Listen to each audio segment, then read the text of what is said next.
Bonjour à toutes et à tous, si vous êtes venus ici, c'est que vous avez vu ma vidéo sur Twitter qui était un appel pour voir cette vidéo complète, une réponse, une défense et illustration envoyée à Madame Yad. J'espère qu'elle la regardera avec la bienveillance qu'il faut parce qu'elle est faite avec beaucoup de bienveillance cette vidéo. D'ailleurs, j'avoue ma secrète admiration pour Madame Yad.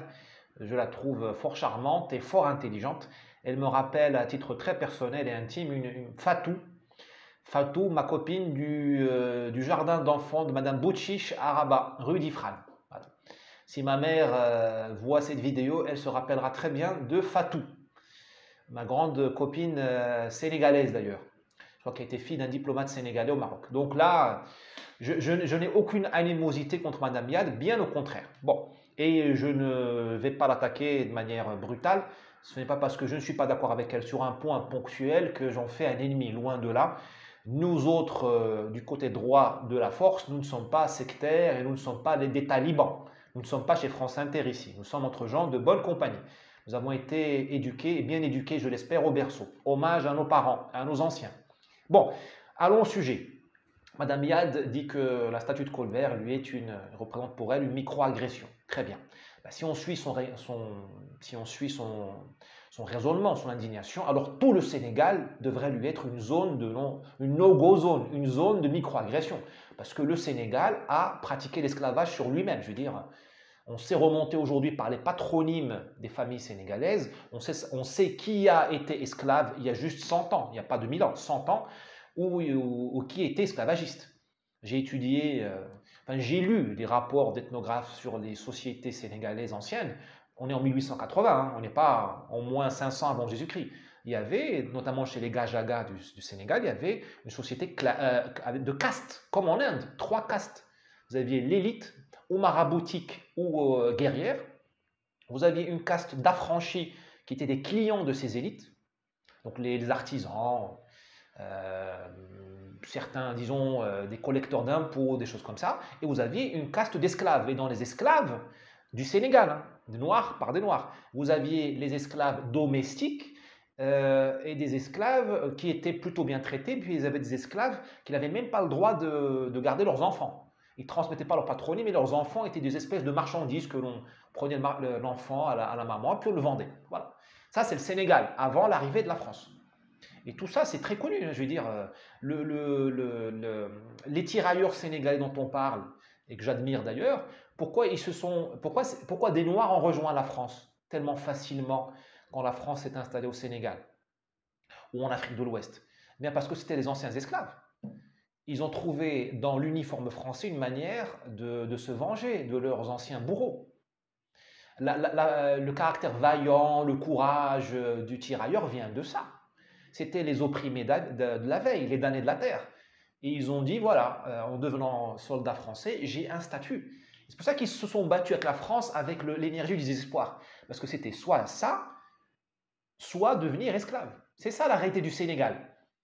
D'accord? Donc si Madame Yad est indignée par Colbert, eh bien, elle ne peut plus remettre les pieds au Sénégal. Je suis désolé. Je n'ai pas vu les Sénégalais faire leur mea culpa sur leur passé colonialiste, pardon, leur passé esclavagiste. Je ne l'ai pas vu. Hein. D'accord? Au passage, c'est la France qui a arrêté l'esclavage au Sénégal. C'est grâce à la France qu'il n'y a plus d'esclavage au Sénégal. Mais là, on en parlera tout de suite, dans quelques instants. Si Madame Yad ne supporte pas M. Colbert, alors elle ne peut plus avoir d'amis arabes ni musulmans. Tous ses amis algériens, marocains, égyptiens, syriens, qu'elle croit éventuellement je crois qu'elle travaille à la Banque mondiale à Washington, elle doit arrêter de leur parler parce que nous, les Arabes du Maghreb, les Turcs aussi d'Anatolie, qui contrôlaient le Maghreb, sauf le Maroc, donc nous, les musulmans du Maghreb, nous avons prélevé des esclaves chez nos amis noirs du Sénégal notamment. Et nous les avons vendus à Marrakech, à Fès, pour notre propre famille musulmane. Ça, c'est réel. L'esclavage s'est arrêté en Mauritanie dans les années, là, récemment, du années 60, je crois. L'esclavage en Arabie Saoudite a été officiellement... Moi, j'aime bien les Saoudiens parce qu'ils sont cash. Ils n'en ont rien à faire du politiquement correct.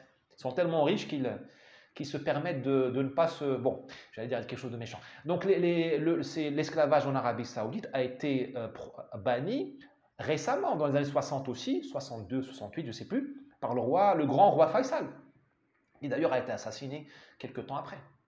Voilà, donc je pense que Mme Riyad ne peut plus mettre les pieds à Dubaï, en Arabie Saoudite, au Qatar pour la Coupe du Monde, parce que tout ce monde-là, tout le monde arabe, est esclavagiste et beaucoup plus que M. Colbert. Parce que Colbert, la France de l'époque, a pratiqué l'esclavage. Nous, les Arabes, nous avons castré les Noirs. Parce que nous ne voulions pas du grand remplacement. Nous avons castré les Noirs. Et d'ailleurs, qui castrait les Noirs? C'était certaines populations du Sahel qui avaient des véritables plaques tournantes de castration des Noirs durant le cheminement vers le Maroc, l'Algérie, la Tunisie, l'Égypte. Et les Coptes, les gentils Coptes d'Égypte, pas tous, hein, mais certains ecclésiastiques des églises coptes avaient un centre de castration en Haute-Égypte ou au Soudan. Vous savez combien était le taux de survie à la castration? 10%. Si ça, ce n'est pas un crime contre l'humanité commis par les musulmans contre les Noirs animistes, voilà. C'est quoi alors? Pourquoi les Noirs se sont convertis en masse à l'islam? C'était pour échapper à l'esclavage. Pourquoi les Sénégalais sont devenus musulmans, en grande partie, ou les Maliens, ou le nord du Cameroun, ou les musulmans du pourtour de lac Tchad? C'était pour plus se faire rasier par les Touaregs musulmans et par les Arabes. Les gens qui ont ma couleur de peau, ils descendaient de Fès, de Marrakech, jusqu'à l'endroit de Boko Haram aujourd'hui, jusqu'au Nord Cameroun aujourd'hui, pour chercher les Noirs, avec la complicité d'autres Noirs devenus musulmans et qui ont continué la tradition noire d'esclavage intra-africain. Ils ont vendu leurs frères. Au Tchad, les Noirs du lac Tchad ont vendu les Sahara. Les Sahara, c'est une ethnie qui n'est pas musulmane, le long d'un fleuve dont j'oublie toujours le nom, je ne sais plus, c'est le Logone, voilà. Ils les ont vendus. Et parce que pour eux, ce n'étaient même pas des Noirs. D'ailleurs, qui a inventé la négritude? La race noire, ce sont les Blancs. Ce sont les Français qui ont inventé la négritude. La négritude a été inventée à Paris, elle n'a pas été inventée à Dakar, à ce que je sache, ou à Abidjan. Avant la colonisation, il n'y avait pas de race noire. Le noir ne voyait pas son semblable comme noir. Tu changeais d'ethnie, tu changeais de race, de civilisation. Donc, tu traversais la rivière et tu étais dans une zone de non-droit où le noir était une simple marchandise. C'est pour ça qu'il y a eu l'esclavage en Afrique. Les Africains ont saisi d'autres Africains parce qu'ils ne voyaient pas en eux des hommes, ils voyaient en eux des animaux, des marchandises. Ça, Mme Yad devrait s'en rappeler, parce que si elle fait son devoir de mémoire, il faut qu'elle arrête de parler à toute l'Union africaine. Parce que tout le monde a les mains sales, tous. Le roi du Bénin, Béhanzin, qui est mort à Alger, déporté par les Français, c'était, mais le George Soros, c'était le Bill Gates de l'esclavage. Voilà. Et d'ailleurs, les Béninois ont eu, certains ministres béninois ont eu le courage de reconnaître la responsabilité de leurs ancêtres dans l'esclavage. C'est ça la réalité. Donc il faut qu'on soit sérieux. 5 minutes. D'accord? La France a interdit, elle a bloqué l'esclavage en Afrique. Elle a bloqué l'esclavage entre Africains. Elle a bloqué l'esclavage des musulmans qui ont pris les Africains, les ont envoyés au nord de l'Afrique et en Turquie, en Perse. Voilà. Les Britanniques aussi ont interdit l'esclavage fait à Zanzibar, qui était le shopping center de l'esclavage, jusqu'à la fin du 19e siècle. Les gens de Zanzibar allaient chercher les Noirs au Rwanda. Au Rwanda. Si le roi des Belges, le roi Léopold a pris le Congo, c'est parce que les Noirs du Congo n'en pouvaient plus de se faire rasier par les Arabes qui venaient de Zanzibar et qui montaient le rift et qui descendaient pour rasier les Noirs. C'est ça la réalité. Non, mais là on sort du sujet. Restons sur le sujet franco-français ou franco-africain. Qui a inventé la négritude? C'est les Noirs en France. D'accord? Le noir est né en France. La condition noire, la conscience d'être africain, elle est née en France. Elle n'est pas née en Afrique.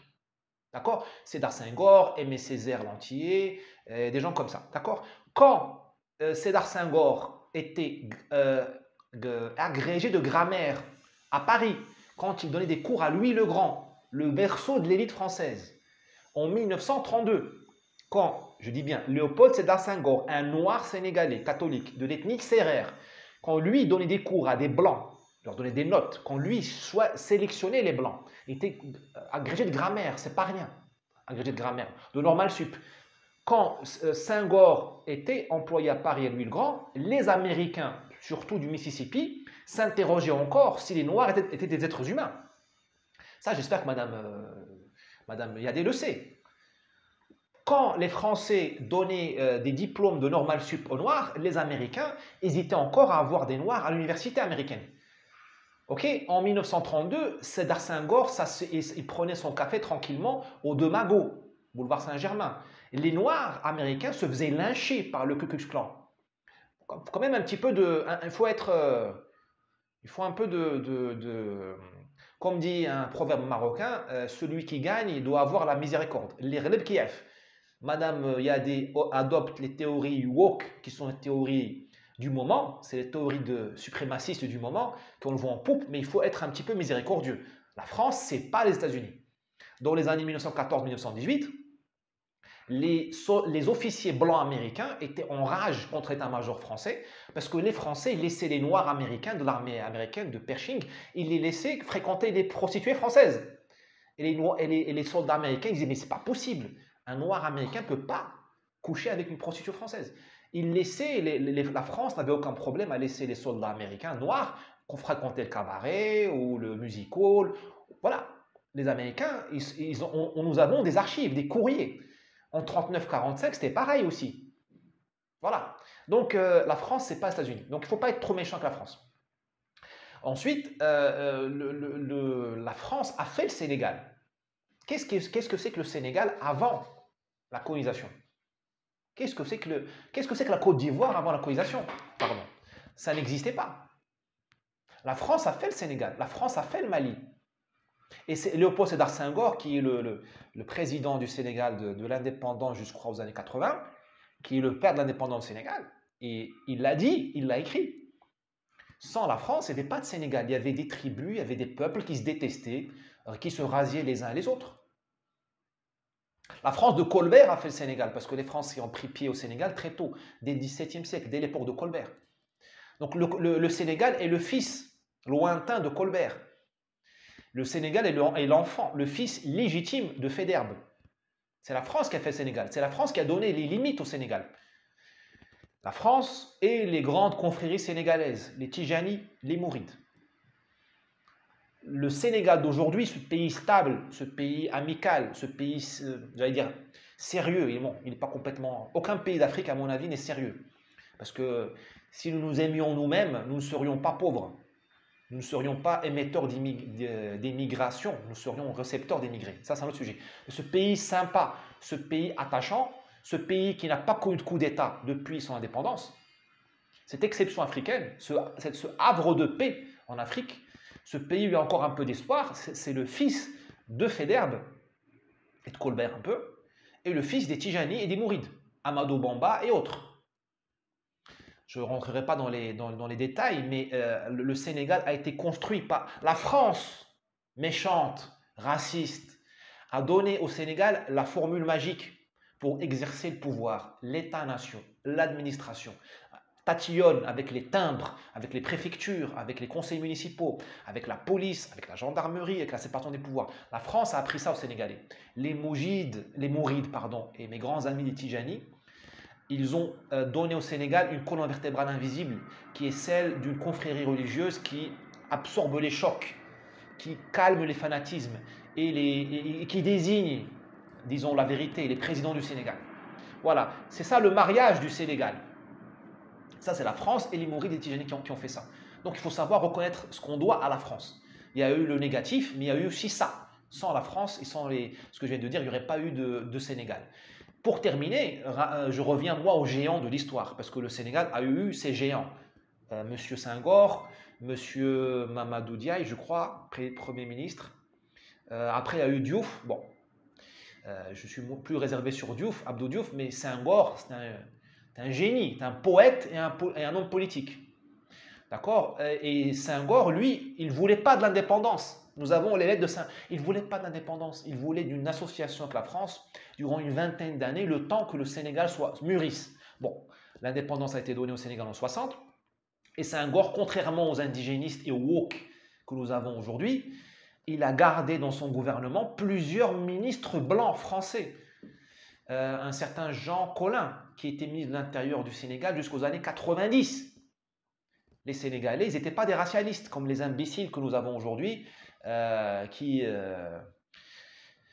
nous appelons indigénistes. Il y a eu un garçon qui s'appelait André Patevin, ou Patevin, je crois qu'il s'appelait, il faudra vérifier, un blanc qui était ministre des Transports du Sénégal. Il est mort malheureusement à 38 ans, je crois qu'il a fait un accident de la route. Plusieurs conseillers de Senghor et de son ministre, je crois qu'il s'appelait Mamadou Diaye, ils étaient des blancs, français, naturalisés, sénégalais, des binationaux. Monsieur Senghor s'est marié à une blanche. Lui, il n'était pas racialiste. Il s'est marié à une Normande. Et il a fait sa retraite en France. Donc, pourquoi nous, en 2021, nous allons remettre en cause l'héritage, les solutions données par Senghor, la synthèse de Senghor? Qui sommes-nous? Au fait, nous sommes des impuissants. Nous sommes des losers. Parce que notre génération, elle n'a aucune solution à apporter aux problèmes de l'Afrique. Les problèmes de l'Afrique sont clairs, hein. Surpopulation, corruption, manque de sérieux. Voilà, c'est simple. Et nous n'avons aucune réponse à apporter aux problèmes de la France, qui sont décadence de la civilisation française, je répète, décadence, pourrissement de la civilisation française, et diversité. La diversité est en train de tuer la France. Notre génération, elle doit sauver la France contre la diversité. Je ne dis pas qu'il faut déporter les immigrés, je dis qu'il faut donner à la France un moyen de rester la France, de rester forte, d'éclairer le monde, de rester un pays prospère, puissant, et de gérer le caractère multiracial en même temps. Moi, je n'ai aucun problème avec une France multiraciale, mais il ne faut pas qu'elle soit une annexe du Zaïre ou de la Somalie. La France n'a pas une vocation d'être un coupe-gorge ni un camp de réfugiés, non déplaise à M. Dupond-Moretti ou M. Mélenchon. La France doit rester la France. Et elle doit gérer la diversité. C'est la vocation de ces binationaux, comme Mme Yad. Et tant d'autres. Je ne fais pas une fixation sur Mme Yad, elle a d'ailleurs ma sympathie. Ces binationaux infoutus de trouver des solutions pour leur pays d'origine et pour la France, pour les défis de la France d'aujourd'hui. Qu'est-ce qu'ils font? Ils se réfugient dans les défis d'avant. Ils copient Frantz Fanon. Or, Frantz Fanon, il est mort en 61. Frantz Fanon, son problème, c'était la colonisation. Elle est finie, les gars. Nous ne sommes plus à Bab el-Oued. Les gars, l'Afrique est libre, le Maghreb est libre. Frantz Fanon, c'est fini. D'ailleurs, Frantz Fanon serait attristé de voir les binationaux vivre, le côtoyer, le tutoyer tous les jours. Il faut tourner la page de Frantz Fanon. Et il faut tourner... donc ces binationaux, quand ils ne sont pas avec Frantz Fanon, quand ils ne vivent pas dans le colonialisme, ils remontent à l'esclavage. Or, l'esclavage est fini, les gars. C'est terminé. En fait, il n'est pas fini. L'esclavage, il est en Libye. D'ailleurs, j'invite Mme Miadé à dénoncer le gouvernement libyen, peut-être pas le gouvernement libyen, les mafias libyennes qui font l'esclavage des Noirs. Les mafias libyennes qui sont le partenaire des ONG, qui livrent les Noirs à Lampedusa. Mme Miadé devrait faire une tournée à Lampedusa et diaboliser les ONG européennes subventionnées par les fonds européens qui prennent les Noirs des traitants, des esclavagistes libyens. Il faut voir ce que c'est qu'une prison de Noirs en Libye. Le viol des hommes y est pratiqué de manière systématique, des viols filmés. Et on envoie ces vidéos-là aux familles des Noirs en Afrique pour leur demander de l'argent. Il faut voir ce que c'est que. Faut voir ce que c'est que le sort des Noirs dans les prisons du Sinaï, chez les Bédouins du Sinaï, ce qu'ils font subir aux Érythréens qui veulent rentrer en Israël. Je voudrais bien entendre Mme Miadé parler de ça, au lieu de s'acharner sur M. Colbert. Mme Miadé et toute cette élite binationale, quand je dis élite, parce que quand tu travailles à la Banque mondiale, ou quand tu es prof à l'université en France ou aux États-Unis, tu es une élite. Voilà. J'invite ces élites-là à vivre les indignations de leur époque. Tout simplement. Allez, merci, à bientôt.